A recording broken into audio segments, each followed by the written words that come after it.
Abusia ya mama jua mama kwa bebra so mamuni ya maudo biso nsemo ya bobo na nyumre ya ba na ye de ba besomo ensam ne doso na poso enie abusia force ya nemo kase abalo ya peni abedi echire ede ya kwa kotokoto nim so obesere wo mada na mo an case no a ene omo ekoso no omo mpese be te se omo kobia ne ye tu akwose na wotwemie no ne de akwose na wotwemie no omo de ombe pese nkada biada omo ebetena asem no so abusia manso asore wo ho a ye kokoto na sane ensem nisi koye no ye de ani akwakodi akire ena nwumre ye ma mesisire ya abanda pansa ensem no ye bekyekire mu de akosi nyina de akire asen central mrasebe dwane kredi kwami akompre kwa Japan ya tuja se so do for ye na dum amana ba be di president ya ye kwesi broni kan se tourism no o de besesa Ghana shebre pa ye wura asenso boache etrese asem ya Kennedy akompre kwa Japan kan ye no o wonkyekire mu bi e de to so ye dem ba kwa piati abonte so ato mantemo be afene kakradie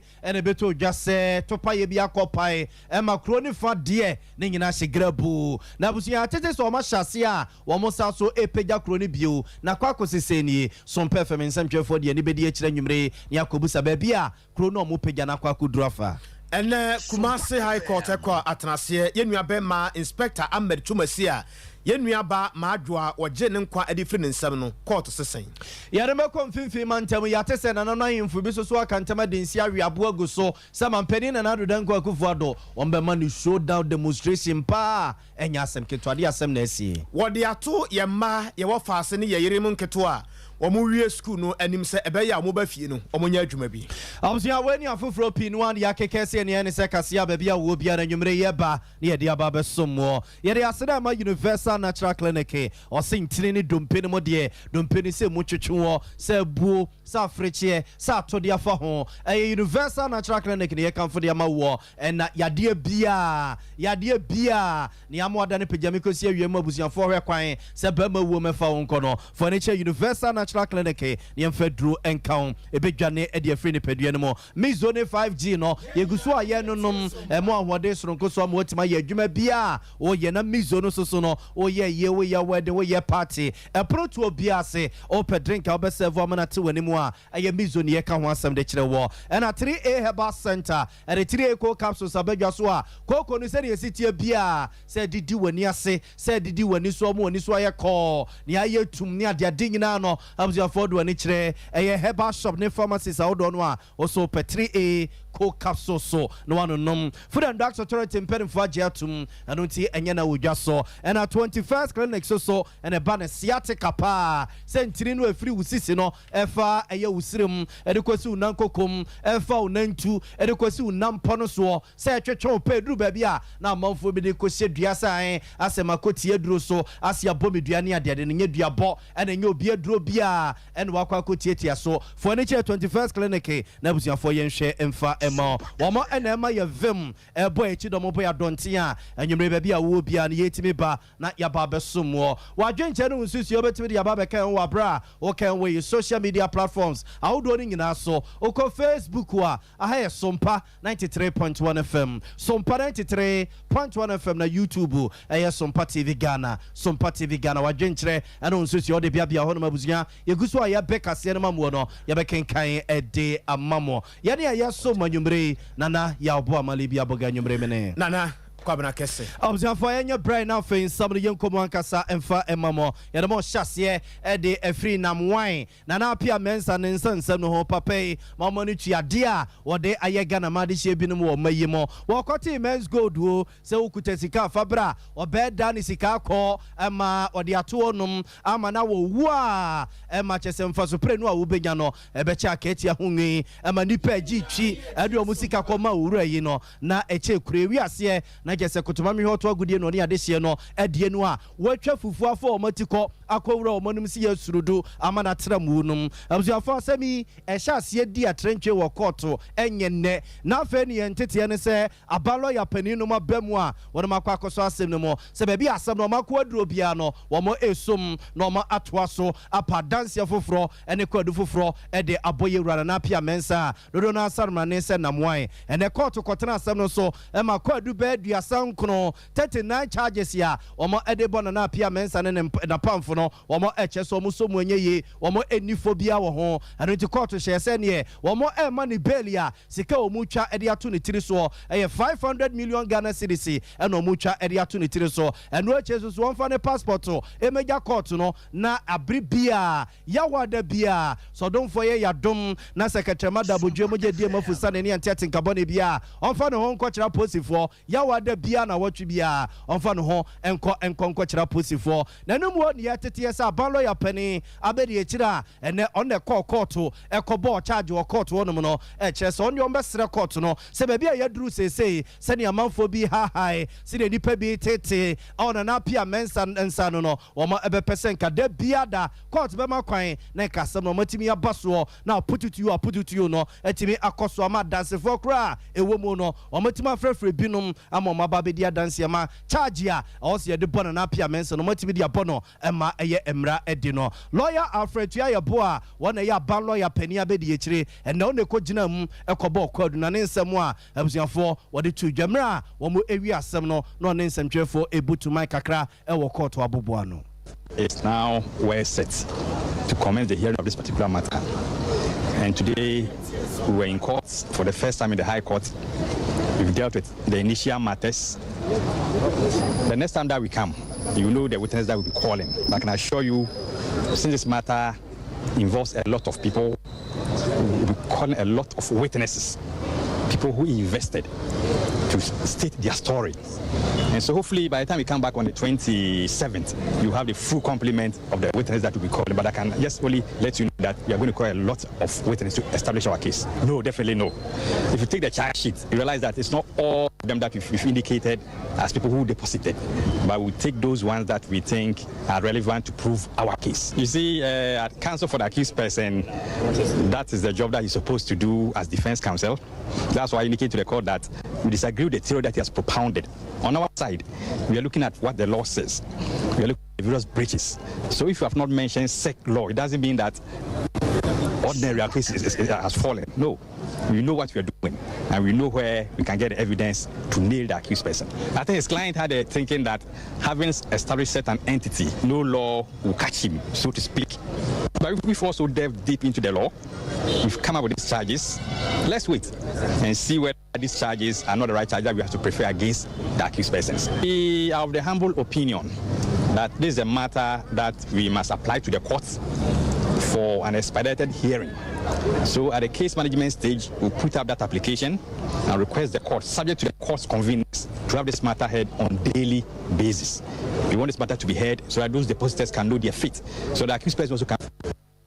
Abushan fonti we ya ban lawyer pani abedi ekire lawyer Alfred Tuyayebo na yete ne nka no a wo se court no gitu mu nko a na court no ebeboa court no a na ne de biada wo mo ebeba asem no so no wo beka asem na firi wono mo na adansefo so so ewom wono yom de omusika kogu men's gold a besi ne ka preba kra no wo mo enyam famfiri wono mo a eje bi no ma wuwu ebi so yare ebi so ka wo mo de wo maja pade se akwakoye nsem bebrebe no mo so na ba court aba bebo no enkro eno che lawyer Alfred Tuyayebo a ereto nsamtwefo anim se so ne ye kase na na apia mensa na wine no a ye ka ne ho asem no na japade dodo no a abai ede ne nsa to so a ye koye anim no abai be hwese se ton no so mo ton no de tuatu aka ne bia wo mo ebetu sa na mo no no mo ede tuatu aka ne bi ede afiri ho no mo lawyer Alfred Tuyayebo a as that we also had or we seized from the accused persons. And we've also had an indication about some property that we have frozen. We are looking at all these properties. In the fullness of time, we know the extent to which we can also use the proceeds to cushion the depositors. But for now, we've not been able to prove the case against the accused person, as you know. But in the court of proceedings, who knows, the accused may even come up with a proposal that even though he's not guilty, the property that we have may have to be auctioned, so give it to the person. So we are looking at various options. But to us, our main aim is to prosecute him, and if need be, if he's convicted, he should be made to face the law. Let me state this record. Let me just make sure that I do not state things that people may say I'm not trying to sympathize with the depositors. Now, if you go to the United States, if you go to the UK, if you go to the world, all the other countries, economic crimes or financial crimes, they are the most difficult crimes. They are the most difficult case to prosecute. You need to spend a lot of time to look at the evidence, comb through the evidence so well. If you fail to do so, and you want to rush with the prosecution, the only assurance you can have is that you are likely to fail. In our case, we've taken our time to go through the voluminous record. We've taken our time to look at the evidence available and make sure that we do the right thing so that the customers also will have justice. So that's what we are seeking to do. Let's forget about the circuit court one because we have to use that time to do. Abzanfonti weye a lawyer Alfred Twan ye boa ye aban lawyer penny abedi echira ene wono ene kokobọ kwan adu e wo court wono na ochechi nsemu kire no ye nko ma no so ne ye kweti ebesiefo ye professional conconseni a oto ye nkra e different nkra pompene mantem kodwobafo enkudi nkomo ene na owo court wono mo ye bebusa se omo musika gu mans gold wa besinde wo monsanka wo musika no ebi ba court wono ma na kwadwo madwoe na mejimedi se wo ho ye de yes adam na ene emra court no fra asem no yenim se na apia mensa ne dom na ekoi na emra no omo court no na omo musika gugu men's gold no ebi ba ho no ma na ebi begu ho me da se pa se ne obucha no no pre o se wo mo musika akoka men's gold no me sure say from the one in some church say the court the court ni na the BI ever fast ni bi am be bottom pem high court wo and as usual domo e dey go on na anodi edu baby plan na I was a deputy minister attorney general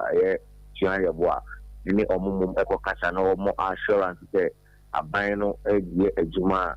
edema pepepe ye anase justice ayi ejuma nti ono na no omokasa ya omakoma eto million ekire mu say ampa aban na take center stage o di asem nti ma na mo anu fra e ba ye no na bebre na yiri de etrenchro mu sa e wo so say omo fine from for ye gisika ni ade nti minister no omokasa na ye say abotoyim e ba ye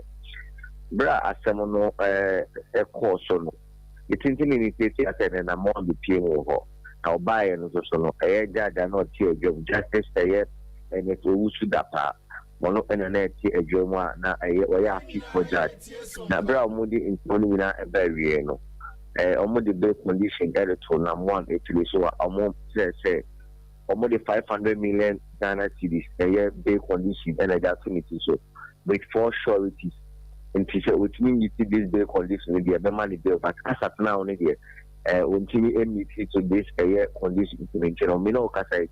number one either so where supposed for asoya mo etuna no aso mo akipino until for now ne bo ma bu sadia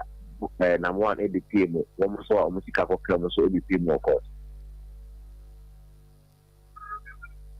kodwe ma yemusa we so say yete say deputy attorney general de etudwa say wo mo ebe pese case no wo mo enkada bia daily trial na ke bia da bia nka na mo ko ye na nka de chechina won be sa akoso na de chie won be sa akoso se be na case no ebe contem eno so no odi waso toto form no ebetima basa se bia ada no matu asem na kwa akose no sa ada no mo ko no mo kokotena se a court no be makwan agiatum ama da bia de firi no mo ko no o matimi akọ case ne so ama natimi akontem wana. Very well, as I'm not sure say attorney general no ditimi ama na yeduma but mind you say this year no judges and I say court and kazanga no mo cover case into we no kra no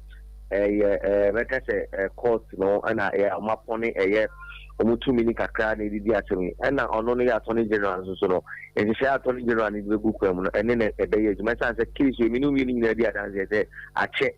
na wo mo so mo sika akokam so no omo ho akwadwam a ne baneta e ba ho no na say wo mo omo sika kodi mo mo wuni nyina omo do mo aye bana omo de omo nyina e be gina we dia dan say nipa bebre e de akete ni o ha akọ owu mu enti no e ho be hia say peace ni nkani mo ni me ka bo so me kura no betimi de adi kura ma na afi ho no ama timamufo a omo sika akokam no omo akoma be to mo ye mo I think that the minister they can na anka only share from the moral grounds so they say the beya Ghana for musica kwa kudi no makuma be to me but e ba emre mu so dia ye won hye ne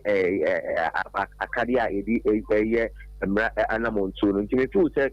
we raise that concern but as you say court no be matter decision I hold and also advice be the chief justice any the attorney general no ankasa itself na afedi Ghana for so a music account we Sompa ye jimi de bia but as at now enye concrete say ya jatum say de bia be bia asem no yo ko yo ne ode me amfa wonsi ai na ye ni eche de be fra to bia no na ya saso aba wonche bio ye da se na wadaje a wanyama ye nwumre busianfo we ye nua kojo bafo a oto ye nkra e different nkra pompode mantemo ne yakọ ne nche no nam one case no a ene wo mo efra ye no de epiepie mu ba na busianfo ye de bi atomani mu no ani da so ho de o wani da so ho ani da so ho se obekwa akodamu de be difficult but obi bia de sika akodimu no process ya ahase ye wogidie se oya no se onyane sika nyina se bia obenya nya mfaso no a na wo ho no kura no a ebia osika wo de kokoye ye de kwabna sika botere kura boga wontimi ntu na interest na sabeka se no se nti na se oma confiscate na japade bebrebe si sabre yo master t se de oma ka che ne so mfa na passport meto ntimi ntu kwan ko se case no mo bedie amwa wo je ne passport ko betu kwan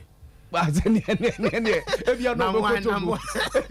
mo ya kana se mo je ne passport ko betu kwan wallahi na mo wo je ne passport ko betu kwan abusia yanko ya nimu wo ensam foforo mu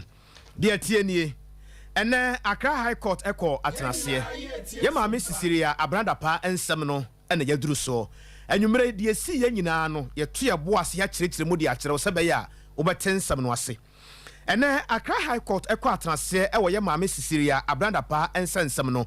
ensam a ekosi ye ene se ye de ka kirekire mu ade akire wo se owura bi a ye fe no Nana Akwasi Esan ye ma me sisiria abranda pa ni nua ba ma ye ne wonka atiasefo hu biom ni din eno no na no na court ade atudwa ebra office of the special prosecutor nso piepia nkrata ye kopie mu ewo court na ebra nsam no kopie mu ewo court na betodwa ekere se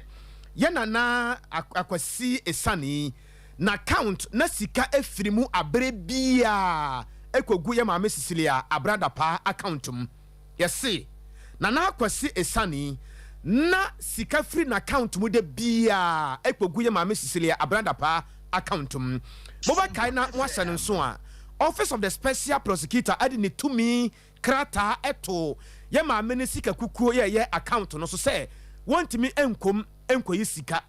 ene agapade ahodo bi e wo ho a court no ede ne nsa eto so ebra asem no call ba ko mienu miensa no boba kai a court esa ma tumi kwan se maame no yayi yansa ade afiri ne sika no so betimi akọ asa akogi ne sika eno na omosa da wo mo ho a omosa de won sabeto sa sika no so ene ensam wo nyina no epie mu e wo court ne no na nsam trofo ebusa asam no ba ko mienu miensa se eside na sa nsam no atimi akopiem e wo court sa na yeye ebusa court no de yeye ate nanso na court no empese obagia tum se de nsam trofo no e ka no nanso so ne nsam trofo betimi de yansa asiebo people se krata bia yahunu etre se ye nua be ma Nana Akwasi Esan na wuye e wo January bosom na frase ne mu no ne sika no abre bia na sika efirimu ekogu ye maame Cecilia abranda pa account mu a enye sika keto akora court kire se ontimi ehunu ba bia sika no efiri pote ya maame no account mu ebia mu nso enkomo kakra ye di ye amana be doja etre se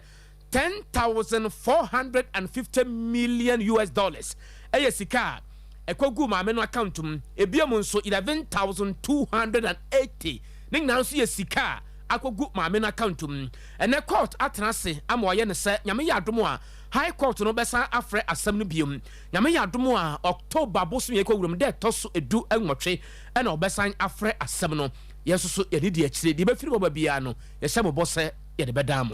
Ase Central Mraswe Jenny Honorable Kennedy Kwame Akompre ko Japan no dia tuja se so don for ye na dom ama Ghana ma de hye nyane mo gidie de tumi ama no ama na ba bedi president ya ade odi be si nani so no de assessor micro Ghana shebre and ye kwesi bro ni friend se tourism akwansra and ye Ghana mema se ya yetie ye omiamia hudo pia otwedi amponyankro mponsa no amanfo pi no a se ye wo mayimo se ya wo efiri amamafo awodo so boy mayimo e ko no mokoko bo mani akoma homa odo ani kira santemantemase a bosomchi leki yesi wiase nyina sa wo sesi leki a eye nipa dasani ene ye ya eka ho edompi no a ene ya ne mpempi agitwiko lek bosomchi ekokobo mani akoma na ede emfaso eno man no enye de free so yewra kanadi a compare ko Japan chese sa ne masa eno de besi nani so no de assessor my concro Ghana shebre yekotie honorable Kennedy Kwame a compare ko Japan Ghana for Yankopon achayen enioma bebra say hunu suhwe anka yenko enkosre abrofusika ebinize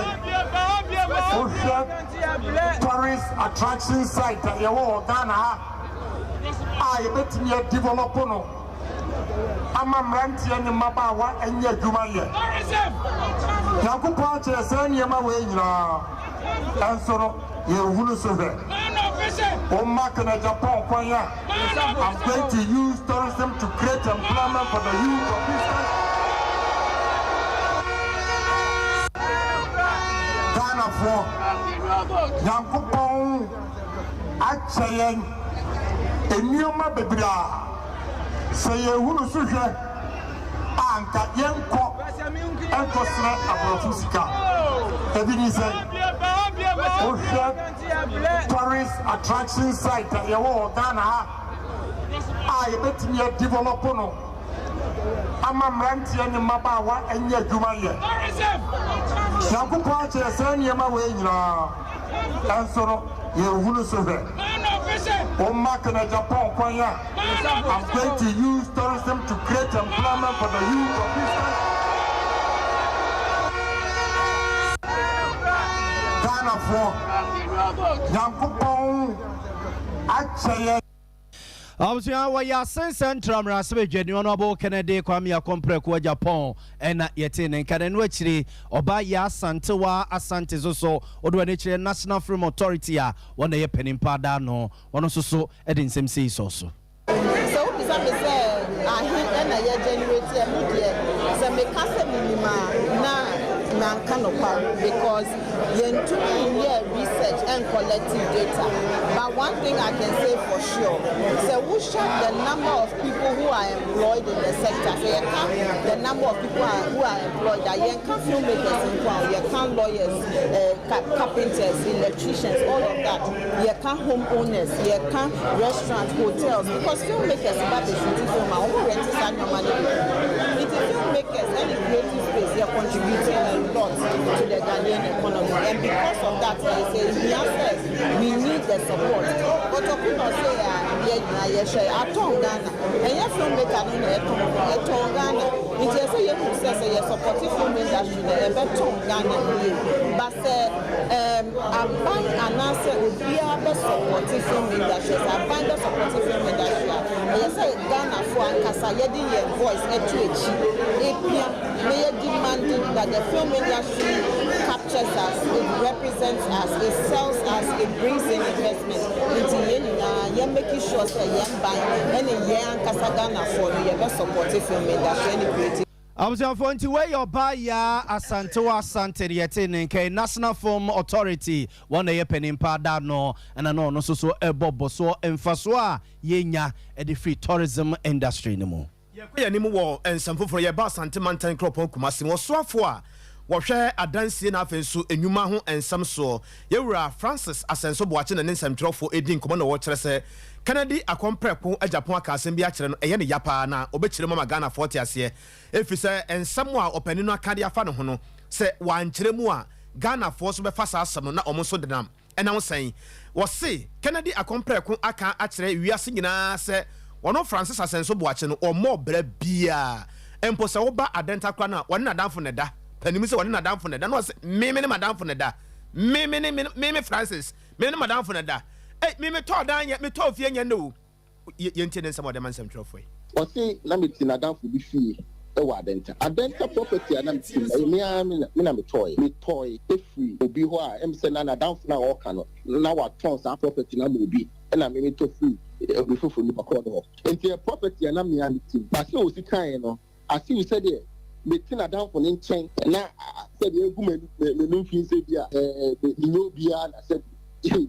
ya appointing minister and that then ko na me am property a my year ma Ghana dey abunche nyina me dia to na sempo no se mini baby to kwa na me ti obi nkyɛn a enye we ye fa ni do bia to exactly those we say we bia no a ye wo no na say bi oti fiot o fiot kakra upon kakra but nimpo de nyame ye madom ama at that age, you know,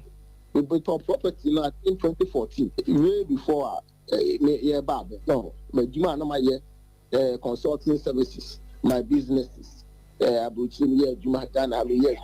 you can look at my TV. So, yes, I seven all kind, what kind of public, and 10% is dealing 18 public. They toss me, maybe this was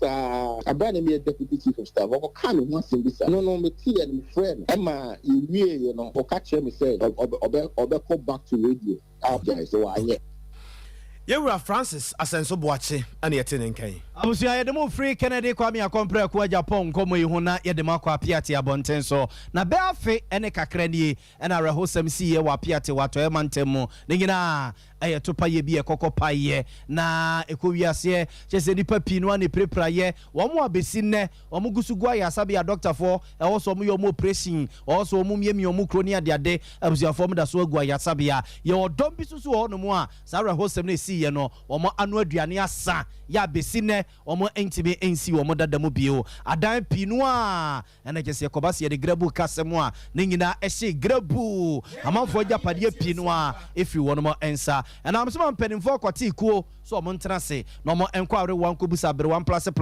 and times in Kikania Mensiani, no more and Hesse Crapiatano, one Bessas watch children of Fufro, no more Chichira, one better children of Abe for contemponim dear Quaso, Nenque that Danois, teacher Quabota Bresso, Nenchi Kudu Noir, Namquefia could be guests and I'm here guesses be one noir, a young patadine, and nature say Basa, no, with the choir, yeah, to come on, say ya neso swa, na just one more a yena dine. One more ACC no and a contractor now where Juman Nesson performance and for a dim command and saying Yamani, one more egusua, one more epim so call money more, or can say, oh my ye bianessa, or penny Stephen appear and a year contractor no na and coma, 1 year boy ye a Juma, one more a yen wa piati abontenso, I was for any. Assembly see, last year September. And I buy the median shares, contractors in A6 and a year said, yes, if you see challenges, baby, new shoot to higher power. And so now set time and near the mind in a young papa. There's the why you median and man be through the edge. They say mobile among us said, yeah, they see air cost and shoot and see woman, yeah, Juma. Sana at here. They are tickets a month for say a Jumano Crano, that Befi near the Adinano Cra. Yaba September last year up to June, Obia Nua Kofi, Linina Guso, Juma Yama Tama, Sabe, Sika Samusono, and yet then, Yaya Jumana Mantibia and Penny Follower, Numa Bebeza, the Yaye, near Chieka. The Juma said, Yawan Yadema Wompe, and Tisafes Casamudia, contacted Bianua who soon always Casamo. Until Jumadian Yuguso, they say I have 70%. And then 124 years. They say ya bob 70 so the akasu in the air day. Egusua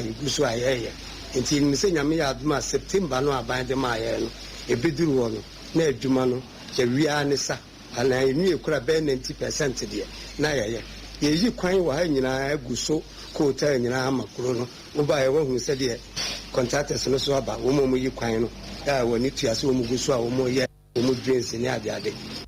Observe for Penny Stephen appear and a year contractor noir, or ye appear to a Juman and watchly, or Penny Roxon Anthony so a project clerk now no so no, a ja, the ordinary dear children, ordinary who, the ordinary F. Nominee their day, or appear to a bontenso or boss to say each raying. Because the Hano, if you talk to her, you make challenges are, you should not to her, no challenges are your face. No payment here regular. Provision is ongoing. Every month we organize site meetings. I go a yes a crowd. Oba can you who have meetings. Ochina cry me another meeting. Ministers are coming here regularly to cross-check our works. You see, Ubika said, "Bia, you want to koso another man. Look, I'm surprised to hear this. So far, so good. No? We are on course. By the scheduled time, we're able to complete 100%. It's a same year. For where your penny rocks and Anthony Awoko appear to Kronumua contractors here, one more a year Juma, as I was see Kronibio, as I saw Pija Kronibio, no project in one and a year clock down on the watcher say, and Sembia and Monteneso, Ake, Uba, yes, now Mount Forky Cassay says he can do one Montino, contractors and as so many Mako, or Major Jumana Guonomo, and watch a say free, a fear chair moi, or more equa Jumano sono, and no more background free honomo, no so majuma no mo ye no ene ene agye se bosom yanso na kese ye wai obi asika de ahye ne nsam enti sansam no a na ene na namontere so no wo kire se no kra bia enim ene ye nua ba ma Kwame Redu ekọ Kumasi High Court ne nyina no eye se mo be kan na mo ahye ne nso a ena kakra ni ene ya bom amane se Inspector Ahmed Tumasi ya isusu se wono na akum ye nua ba Victoria Dapa bra na wote ase na efe ne se maadwoa ye be ye deja e wo Ghana ni wiase nyina no ene court esa akọ asetena na court kwa asetena no enkomodi kakra ya efiri mobile no eye sempanifo keka ne ma bomu ahu sede ye ekwan ye mbetimi afa so asem no ombetimi adi na asem no atimi aduru ase na science court etere se nyame ya adomo a October bosom de toso edumiensa ena obesan afre asem ne biem na ne abusuafo na nya asem keto akura se nya bambo mu na ayire pa ewo court ho no mu a ebia sabre yanke yake kan nsami nke yesan ka asem foforo abusua no bi ne adofo no bi eba ho no wode nsam we ma ye nua bema Kwame Redu say oh did you judge me when you below is soon did him say takum or no lawyers no or move the tactics by idea would you soon see bia be yama bia be yama yabotre because you move what sense say I don't know I say in your machine shade and say me by the mechanic say you would you soon power I will judge you out to so and the lawyers no you would do some program you would do party be able to yama to Ghana for so sermon a man a sermon also come o mukasa ka ke no betimi eku obawe no betimi eku obawe ye nyina enye de me wom se me ya afrade ba ya wa me namu no me pese me nua bi me namu omukuma no dodo yesre ngutojogu form yesre mpanifo so no mo kasem omukuma no dodo ya wa me akwaketo me namu no me pese me nua ba ma na me nua ba bia na me busuani an obi abusua e be fasta ya wo mu pa choka ka wetina ka abusia ama wali wada ma fete be je be nya basa Sompa FM sympathy abusia wei eye nsamo na ye nua ba ma Kwame Redu call High Court no ode brayen abza fayan to aso mfam free Kumasi abonte so ne mfam nkom finfi mantemu na nanom ne adesia awon finfi mantemu ne yetete se omo keka omo nkrata asie ne no mo se mampeni na nadodan kwakufu ado omo ababe ma ne showdown demonstration a wono akra no ebebro na dwene ne nte asie so omo se epono awon finfi mantemu no yes eboba ene se ebedwura manfo adan ebebe pa manfo adan so kese ebesesa manfo agapade e de akoye befo omo so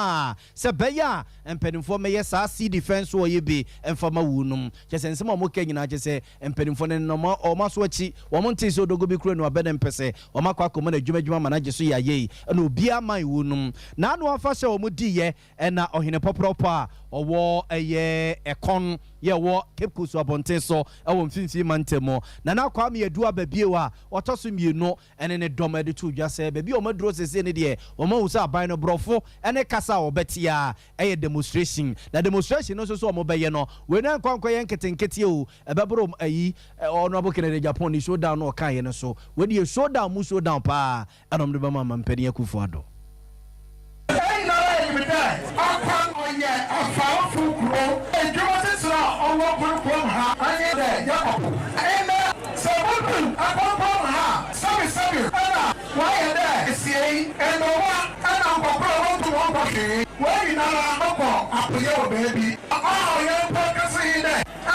why you see the first one, right? Why you see the first one, more. The meeting on the asɔnkyere person nyinaa ɔgbapam sisara adan more than 200 ɛna apoi ɔdoni nyinaa ɔbubum ma ɛnɛ yipa yɛ baabi da asɔnkyere a ɔmo yɛ no wɔ ha ne nti abarafo ntɔ wɔ nduru ha apam de ɔmɔfra ɔsan dɛ sɛ awofo no wɔkɔ apia ɛdi bɛ ni bi na wɔkɔ sukuu tɛmɛ ɔsɛbi ɛda to bɛ dɛ yɛyɛ si defense ɔbɔn yɛyɛ si defense yɛyɛ ato dɛma ghana aban abanibɛ na wɔyɛ si defense wɔbɔ mɛgwan wɔyɛ si defense ɔbɔ mamɔre aba adekɔte na yɛda yɛ ghana aban a ayɛ dɛ si defense wɔbɔ yɛ ta asɔ wɔba ahopan so ayɛ so yɛyɛ dɛ afa amane mpanyinfo wɔgɛde yɛn tɛ sɛ wɔn mɔso kɔ sɛ yɛnte ɛmoa bi a wɔmfi aban na ne mpanyinfo hɔ a ɛnyɛ mɛma yɛbɔbɔ kɔnta na baabi bɛrɛ a wɔbɛyɛ kɔneɛbɔbɔ ade na mɛma sɛ ɛtɔwɔ kɔsom n'akyi yɛnte ne dara abɔpɔ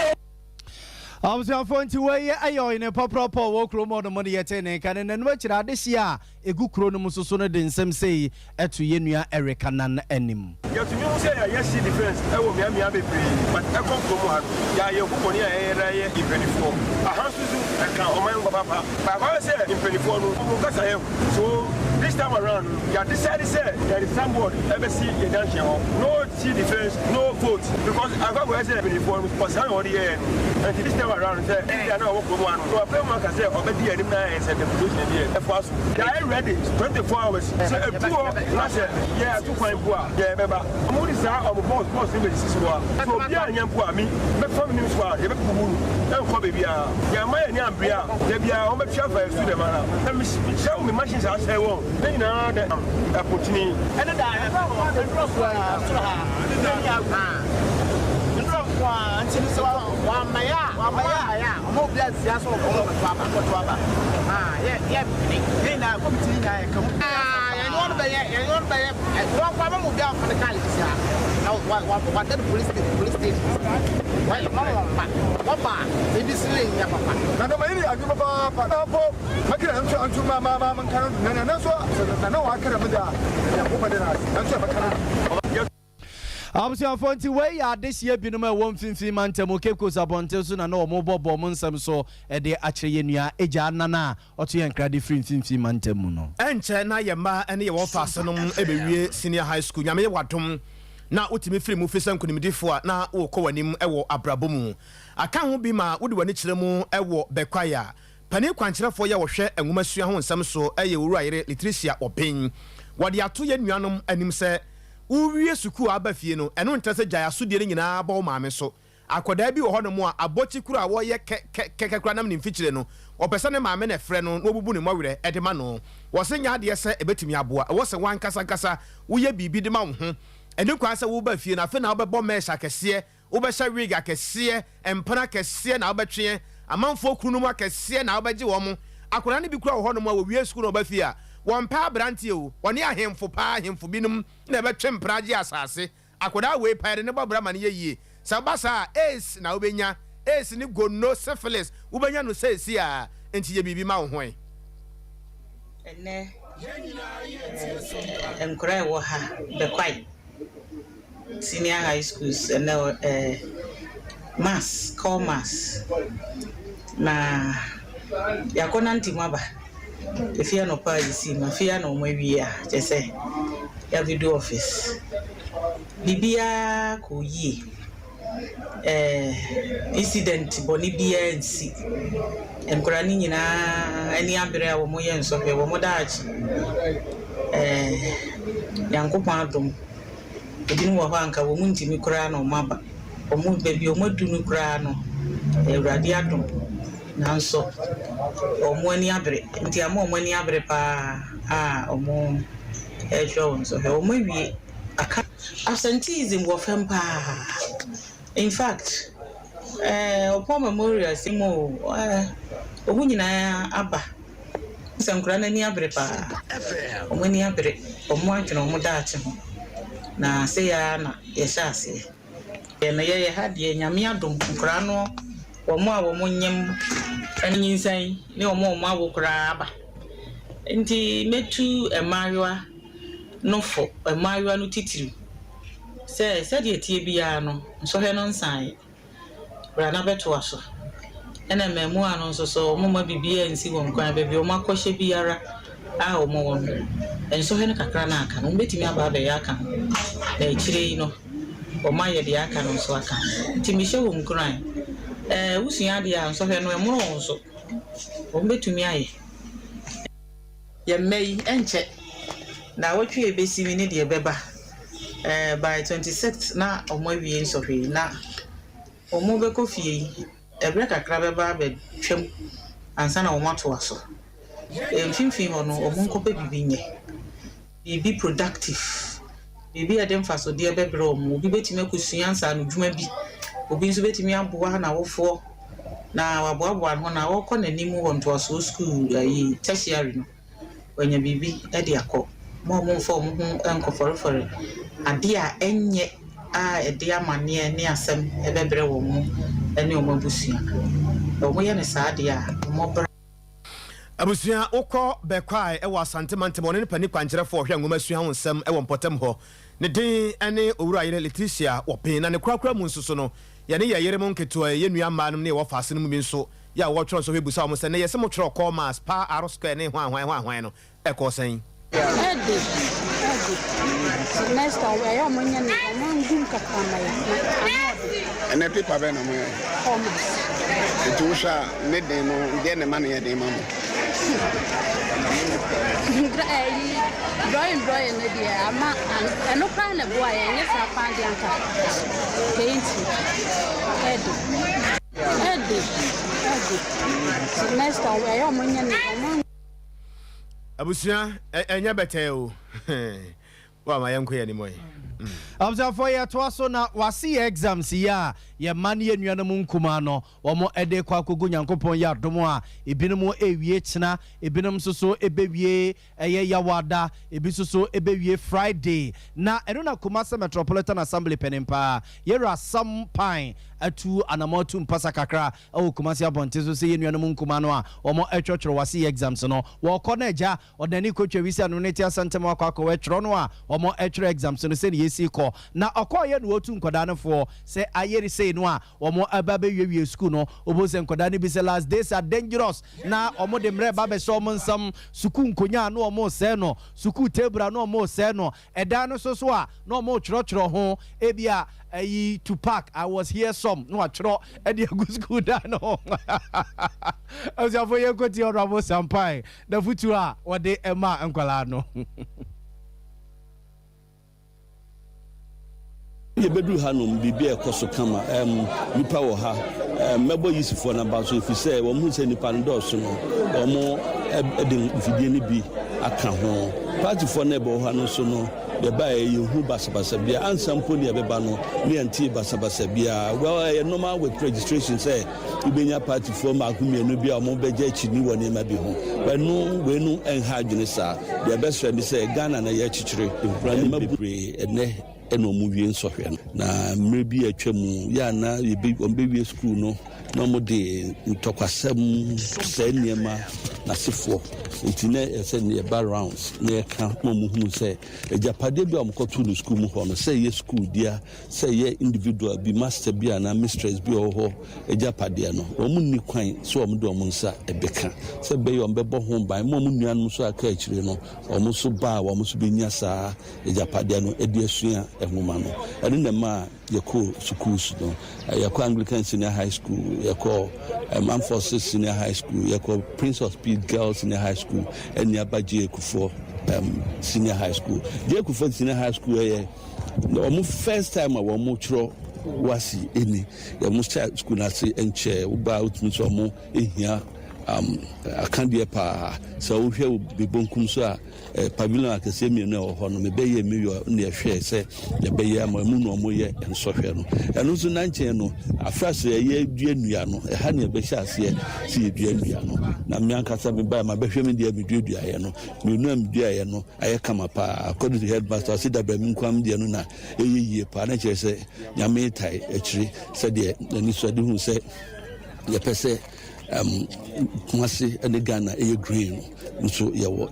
so the Medibe and it's a best friend. And then Kuniaka, Abofre Biara and a Branty, a Beba Bia, Obi Senior High School, and Fasobia and Susa say, Obeka to Webie Senior High School, Obey Basa Basa, a beginning of tertiary education, and we and the best friend. Na ya bo mo kokko saa ne ma se enko se ne ma teacher bia na me mpena sem yenko ye ne bibia emfata no ye besro mo ye bo mo kokko mo ma bibi sense o ba bia ye ko e bia no be bia mo twon so bia no students no ati ho kama Abzafo nti we ayeye Sompa ne yetene Kumasi amrado ene ne mpase tu kakra de kosrasra ye ma no ne ye nuanom nkuma no ena na otutu omofo kakra no tunu bia ena akwa mankwala no na we no headmaster ya wo Kumasi high ye Benjamin Tewia Chum enso na asane afuto ibi mu e de mankwada yi metu a school for nyina for nkanka wona wo ye wasi mo bewie weekend say school na ye bia ma wo nti ni say wo mde situ agya ye kwai the near to Quem, your next house staff and I didn't Asia, the near my sister Quem said a bear, and Quanu Lusqua, one more and had your school, how many say school in Japadia. May I also make a once a 2 million half Akasachi or so many school, I know me, Messabaha, Abaji testimony, and near my Aka, woman, I don't penny for a reader that I know air, woman, so come on that I shall not go school, and that's all the best school in Japan. The 2 move for woman, so I'm boy and home back, say, woman, school, Bonibiano, or Marco, Timefa Canarius, I must say to Omofo, say, baby, from 3 maybe I one can say, school in Japan, or come away, any dear until a dear woman said, yes, omo wia omo awo form na me form omo form ko asudwem ye hunu na obi a emfa police obi a ma ha yenim say omo be ko asudwem but ye ne police commander for edin tika ho a say omo nti ye futu no dia ye be from na nemu ye omo ba na ba ba school ho ba metu a school for nyina for any ya etwagu ye headmaster ye wada Kumasi Senior High School ano ewura Benjamin Tewia Chum nensa mo de man sam trofo eno na nwumere no nsia brem kase no ne Sompa TV so na wugu so a wo hwe wo san ehwe yen e wo Facebook live and afen so no YouTube no eye adwuma wo san ete yen kan e wo tachiman bron apoye fam nkranza ne mpotamu haye Sompa 90.7 yenuanom ya e wo sunwane bron na afen so hafo ne mpotamu Sompa 98.9 ye nyina ne aka bo manwumere ye de nsam no e ma ye gina so na ya home so aba ye ba nsam pia ka akire a ye de beso so de ama 21st clinic a sciatica expert sciatica no wo nerves na wo to ase na fa wo siremu na fa wo nansia besi ase ho no se ho techema eno ene ye fa ne sciatica na etimi bubu wo to ase ka wo se dwe wo sirem wo je ho ba bia enye na no na 21st clinic ba ye adwuma pa wo mu ye ntia baso bo ma je no Ghana ha ene amono ne enya asem ketewa Womuji international awards ahodo womuji local awards ahodo na anu nso na womu the only sciatica research and treatment center in Africa bibrim hano ebi ni baby a gise 21st clinic nkoa womu de bibiduro ene besa o yare no masa de machine aka ho yare sabia yare bia wutimi de ko ne mama ade ba ko a woma gidi womu pa no sciatica ena stroke nso de kwa diabetes ne hypertension ni ade Ghana ha ba bia wo mo ho 0540311311 0540311311 na 21st clinic wo mo sciatica expert suma onyamija no beso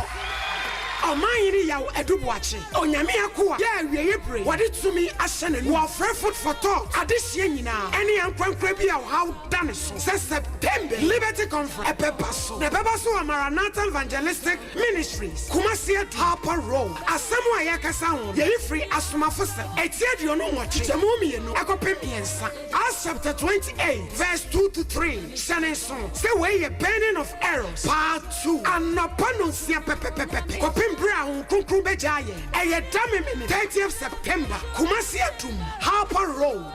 adwomtofo a de dwom to bɛgye dwumadie yɛ papa minister sɛte champo yɛ maame mabel ɔkyere ayɛ kwa ɛne resident worshipper minister kwame jedu wɔbɛt so dwom agye dwumadie yɛ papa ɛntrɛ fie sɛ ɔhaw bi da wo so amanneɛ bi da wo so ɔdaa bi da wo so a awiei bere onyame de tumi ama ne boi ɔmahene yaw ɛdoboakye na saa da no ɔborɔnsam so wɔpena wɔbɛnya paa ɛsiane sɛ onyankopɔn a ɛgye abraham huu n'akyiri nɔtoo ne din tete kwafra aboa no kwaduo kwaduma mpa kankane a ɔda ne sesebɔ wɔbɛyi adwuma nyame ma ɛde ahofɛdeɛ ɛbɛkɔyɛ fie bra Liberty Conference September edition. Oh, glory, hallelujah.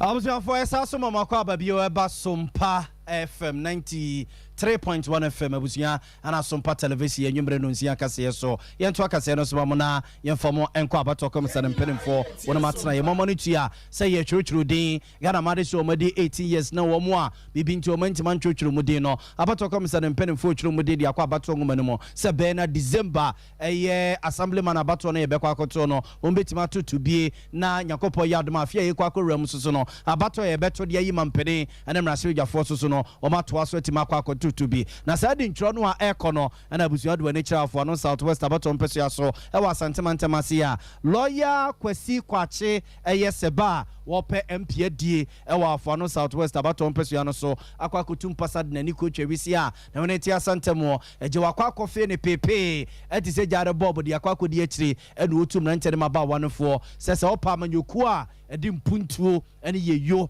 ebra adehia usa MPP amanyuku ho a ne je se wo kwa akoto pa gudantum nti obesra adehia ne so monkoso a enye gidi ewo NPP amanyuku ne mo limited registration ekoyi pa mechanism although say a one center here na so to say nipa na ho ka ewo mu na ewo soro efiri nkura kuma mu nyina ba hwe no akrade si ya nipa na ba ya ne ntimi register ni nyina e mo mo shase e no mo so ko e na nipa na papa we che say ekoyi say na say ka be bri e ko so na efiri say bi kwa nipa ni ntimi e ma ba wo say opepam no mo mo nyi say nyina meka se koyi afanu mienu nyina say fa de ndis ni MPP hu comportment a e wa say na de wo makunda te mo na efi yesrenya me say enko ne sa fa nko so far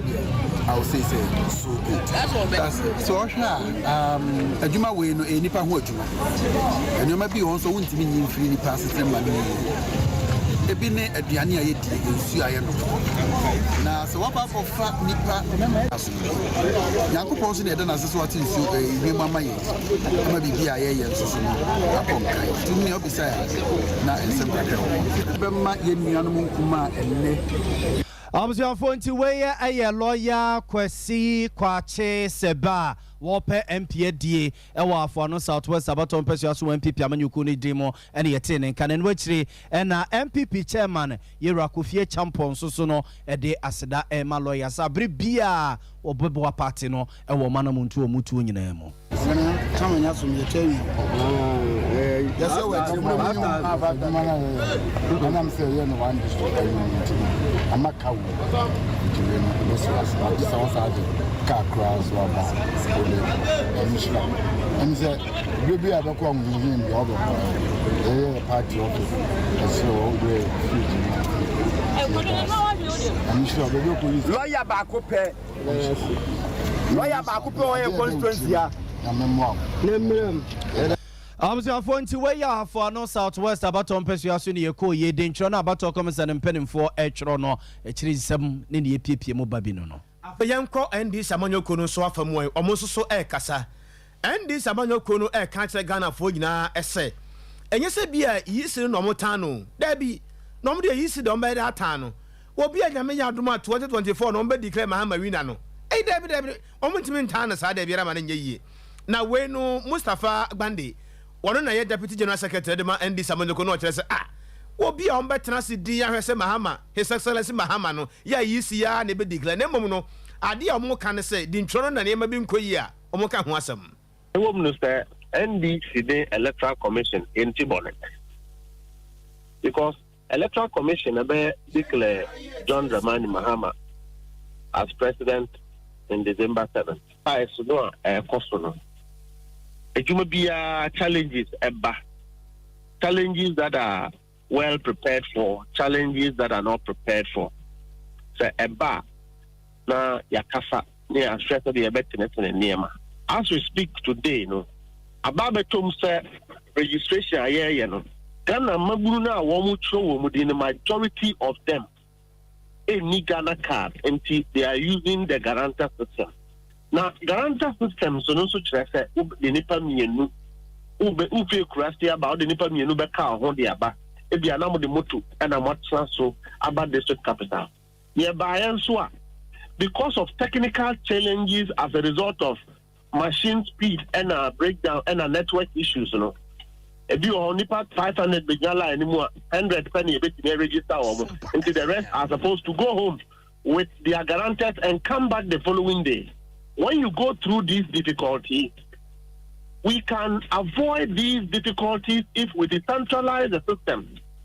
in accordance with LI 91, CI 91, Regulation 2, expressed in the Electoral Commission by registration. Citing of registration center, no, they should take into account accessibility. Church of Wabadi Exedema and the Samanoko Mustafa Bandina Yatenin Yamana so why Yasani NPP Amanoko Musupani Quantity for her about to own some Soyera Evans Nemako Edinkomo. Ija parties and Toka say we a minor only 18 years said the constitution can we onye Ghana in so per se opportunity.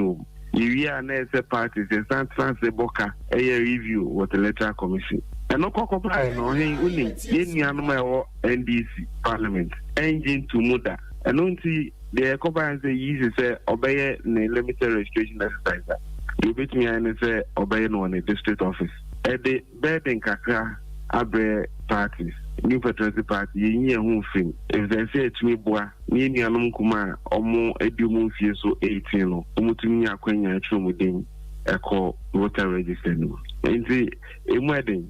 but you so. Yet the better exercise, ye see, na esse and nam and na council. And no me DHC, and your monster na on Becky Canisano. Now, the one partner say, New Patriotic Party, you all don't say I ain't easy for. In this almost some son on the Babaka, the 2 foot true a guaman saying in it. And here the deviation, not dear, they will say, and some of Mokana and Yanokrano, and my sign any New Patriotic Party day. Ye focus. Penny Quantity for our Batumo Edema NPP Amonokunu, Era Evans Nimako. Now, upon if Sereboko Kususu, the Atuga said in true we know, or more Ayo Magini so more yen or Abato Commerce and Atana Yatana Yahodono, and yes, be Abato Commerce and penny for Sika and in the Honomo. Was your body or my boom hopa or my hob was so or my concro. Nemo say Beye na Abato woman if seen Kikawa in Kumu Pintino. I don't know my imagine say or more Ayan or more Mensina Hodonatana. Since so bem na we kra kwanya pi so no esaso wo hono mo a afia ye kwa koro bem amu bibia wanti man twere wudi no wakọ na so akwa twere wudi wa we follow him 22 ni na no unu say na commission say roll out the continuous registration and on the back and say time bia na obanya 18 no ana when 18 gba no obanya pepeta ko twere wudi no akwa office no akwa no say no so ba because district office now, young people to be there every day with us, you know. Young to get with a amount for abuse the system, no. In the fear and the issue education, and not any point in time we can trace you, and at least we are sure, sir, we are Ghanaian and you are at least 18 years. And we are going to restrict it to Ghana card as proof of eligibility. Because basically, what was abuse now, women no. Because abuse are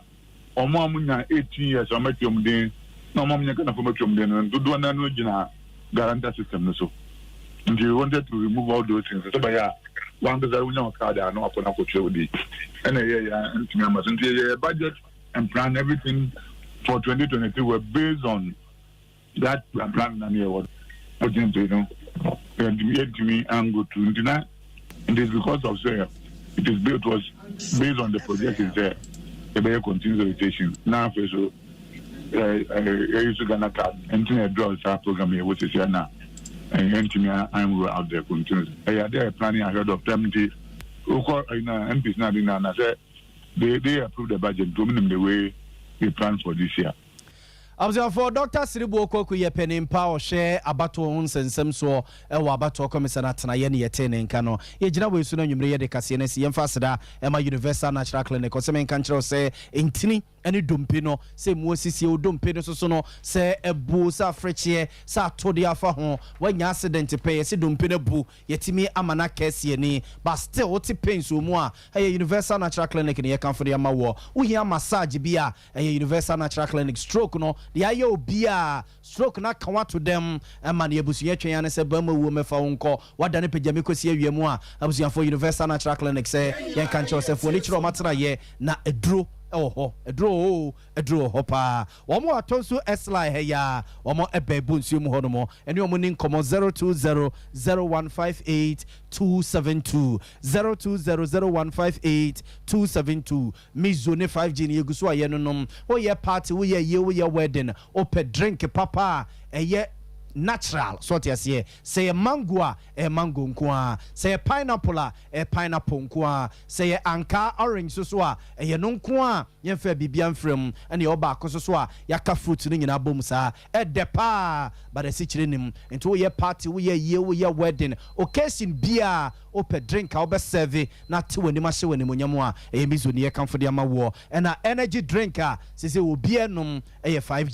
5G and one will be enum ope bi ato a na odwani a kire Sompa fie bia eben wo ofre 0246270221 ya yebeje so 0246270221 yebeje so 3A Herbal Center and the 3A cool capsules abega so busunya koko no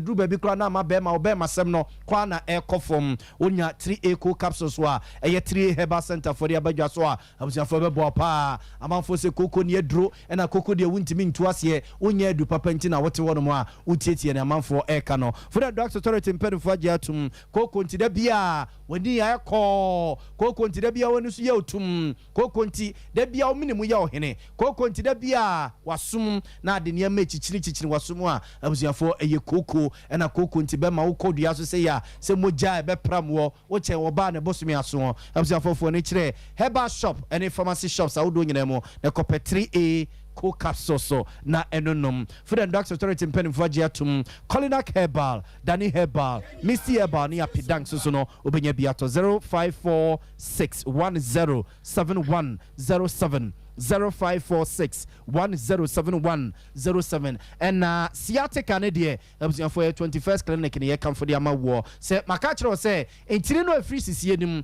e de fa eye osrem e de besi eye onankokom e de fa onantu e de kosi onampo no so no e to da ya na twetwe pa edu ba bia na mo de akwakosi duabo se obi na bodia anase wakwakotie bibi so wakwakotie duro bi so ne ade a abusuan for mfa nkose no a ya de na eyi ne tie no etimi account from e ma sorry en sorry ebi mu kra ho no a o ma ka kampema ka riche mu ne ade ne nyina e ne kwesibroni e frɛ ne sciatica no e 21st clinic e ne wa doctor for e ne nurse for a wo mo e wo mu nimde ye wa fidi papa e scan ne lab bia ye kan ne sei so no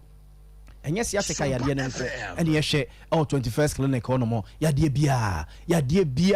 ye body ni man ye odo ani kire 21st clinic ya ye wa doctor for wa nurse for e wo mfidi papa efiri wutiri mini so e de kusi eye wonam so ane so o more na no abusiafo ba bia yade na kwakote bia no ye behu yede yedro beka yade ne bedwane de afiri ne padue ne mo yankrabata ne doso kumasi ye wo ehwan overseas ye be Alpha Radio no and now do ani kire enkran ye wo domi market wa oboase ye cancel quarters sunya ye honom enkranse ye honom and atechi man so ye ho ene ye ninkomo 0540 311 0540-311-311 na yeni nkomo abuzia focus ye no si ye sore ama kofure na pamfo sum atwa so ye ne ye sum anwumre na na ye obo amale bi aboga anwumre mene nana kwabena kese asidan koma ya Grace ya otam ye de call television ne so na Emmanuel Segu so ene chinchin fidie ndema yen anwumre yi eye Kia Benese ene buzi no so ene keka ye videos ne a ye bobo ye nyina sie ni ma yen ma ba bia wo bia na anwumre ye timi ba ye ba besom o absiafo ye de mo si kofori na pamfo esum asem de mpe ni pada da bia kwabrane na de ne ho ewo so absiafo ye damase amamumu ene tie ene hwa enyado. This is Sompa